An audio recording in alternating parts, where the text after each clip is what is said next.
ঢাকা থেকে ট্রেনে চট্টগ্রাম ভ্রমণ করতে চাইলে কমলাপুর কিংবা বিমানবন্দর, রেল স্টেশন হতে পর্যটক এক্সপ্রেস, কক্সবাজার এক্সপ্রেস, সোনার বাংলা এবং সুবর্ণ এক্সপ্রেস ও তিলনা, নিশিথা, মহানগর, প্রভাতী, গোধূলী, চট্টগ্রাম মেইলে যাত্রা করতে পারেন। ট্রেনের শ্রেণীভেদে ভাড়া লাগবে 405 টাকা থেকে 1398 টাকা। এছাড়া বেশ কিছু বিমান ঢাকা থেকে সরাসরি চট্টগ্রাম ফ্লাইট পরিচালনা করে থাকে।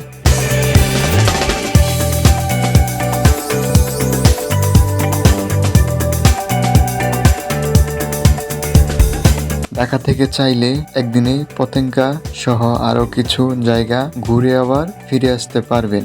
সেক্ষেত্রে আপনাকে ঢাকা থেকে রাতের ট্রেন বা বাসে রওনা হতে হবে। সকালে চট্টগ্রামে পৌঁছে নাস্তা করে প্রথমে চলে যান পতেঙ্গায়। সেখানে ঘুরে দুপুরের মধ্যে ফিরে এসে খাওয়া দাওয়া সেরে নিন। তারপর সোনার বাংলা ট্রেনে অথবা বাসে করে চলে আসুন ঢাকায়।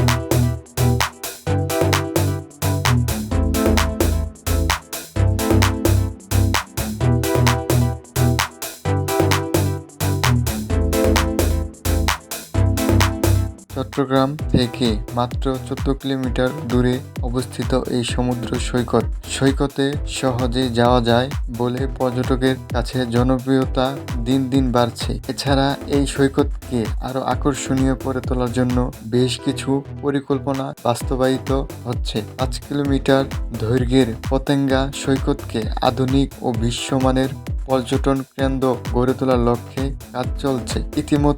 ইতিমধ্যে সম্পূর্ণ হওয়া দৃষ্টিনন্দন সাজসজ্জা নজর কেড়েছে সবাইকে। কর্ণফুলী নদী ও সাগরের মোহনায় অবস্থিত পতেঙ্গায় সূর্যোদয় কিংবা সূর্যাস্তের দৃশ্য খুবই মনোরম। বিশেষ করে বিকেল সূর্যাস্ত ও সন্ধ্যার সময়টুকু অবশ্যই ভালো লাগবে। চট্টগ্রাম বন্দরের জন্য অপেক্ষমান সারি সারি ছোট বড় জাহাজ এইখানে পরিবেশে ভিন্নতা নিয়ে আসে। পতেঙ্গায় রয়েছে স্পিডবোট, চড়ে সমুদ্র ঘুরে বেড়ানোর সুযোগ রয়েছে। সমুদ্র তীরে ঘুরে বেড়ানোর জন্য আছে সি বাইক ও ঘোড়া। কেনাকাটার জন্য আছে বার্মিজ মার্কেট।